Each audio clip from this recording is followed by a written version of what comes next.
السلام علیکم ورحمت الله. محترم دوستانو د سنا هیلث اکیډمي ته شراغلاس راځي چې نن داسې وظیفه بیان کړو چې د برکت ډکه او په زړه پورې مجربه وظیفه ده.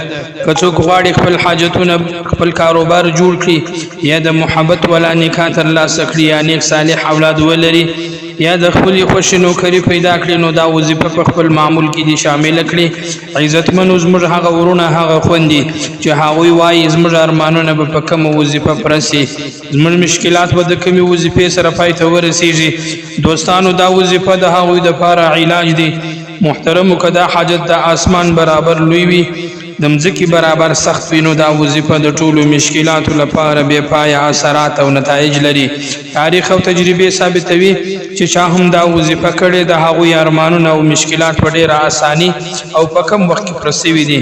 دا وظیفه یوازې د کلماتو تکرار نه دی بلکې دا د کائناتو د مالک سره د زړه تړاو او د رحمت د دروازې د ټکولو تر ټولو غوره لار ده. نننۍ وظیفه په اړه وایو چې د ژوند ټول ناممکن کارونه ختموي. دا وظیفه د هر ناممکن حاجت پر کولو د مشکلاتو د حل او د بندش ختمولو لپاره د لوړ مقام او عظمت خاوند نسخه ده.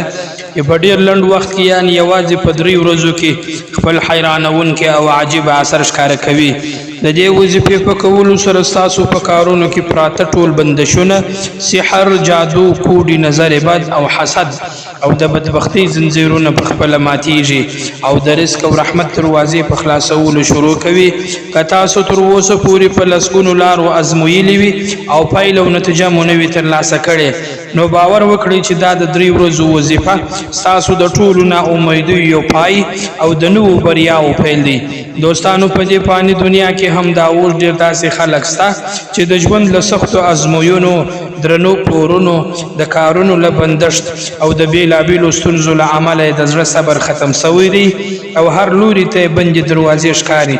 خو الله تعالی په خپل کلام او خپلو مبارکو نومونو کې داسې لویې معجزې او طاقت ایښی دی چې د یو منټ په ذکر سره د انسان د ژوند ټولې تورې شپې په رڼا او د ناامیدۍ هیلې په برکت سره بدلیږي. دوستانو راځئ چې هغه مختصره او د نتیجې ډکه طریقه بیان کړو چې موږ تاسو د دې وظیفې شمیر او تعداد په ښه طریقه سره معلوم سي د دې لپاره چې موږ تاسو خپل مقصد ته په اساني سره ورسیږو. بسم الله الرحمن الرحیم.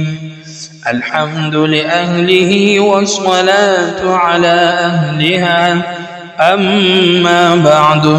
دوستانو مختصره طریقه د دغه وظیفې دا ده چې د هر لمانځه بعد 11 سواره درود شریف ویل او بیا 21 سواره یا علی یا عظیم ویل او بیا 11 سواره درود شریف ویل.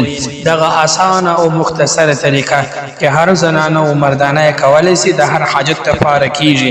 د دنیا په مخ د ټولو نه لوی حاجت چې کوم مشتاس دي هغه په مخ کې کیږي او بیا دا وظیفه په ډیره اساني سره ذکر کړو.